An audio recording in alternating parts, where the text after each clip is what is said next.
Dinengdeng ni Aling Jingjing. Yan, proud Ilocana aketch.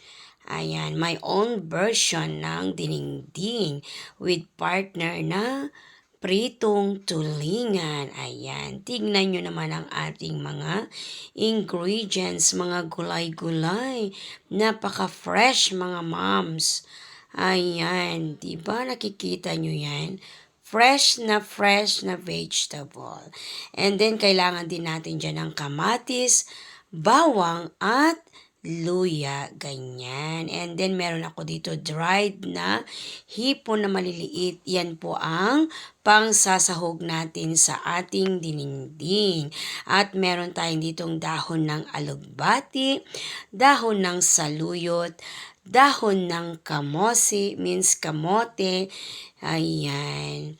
And then, meron tayong bulaklak ng kalabasa. Yan is binabad ko lahat sa tubig na may asin para sigurado ang linis. Then, nagsalang na ako dyan ng lutuan. Nilagyan ko ng mantikang, konti lang, at sinabay ko ng ginisaang bawang at luya para mabango. And then, isusunod din natin dyan yung kamatis. Igisa-gisa lang natin para mangangamoy-ngamoy bango. At nilagay ko na rin dyan yung dried na hipon. Gisa-gisa pa rin mga moms para lumabas ang bango. At yan nilagay ko na yung tubig. Tubig na naman ng pinaghugasan ng bigas. O, diba?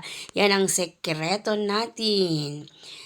Proud Ilocana nga ako. Yan ang ginagamit namin pang sabaw. And then, takpan muna natin. Hintayin nating kumulo mga moms. Pag ganyan ang kumulo, lasahan na natin, then pwede na nating ilagay ang mga gulay natin. Ayan. Unahin ko ilagay yung talbos ng kamote, and then isusunod ko rin dyan yung dahon ng alugbati, and then haluin ko lang konti para may space pa. Then ilagay ko na rin dyan yung dahon ng saluyot, at syempre last na yung bulaklak ng kalabasa.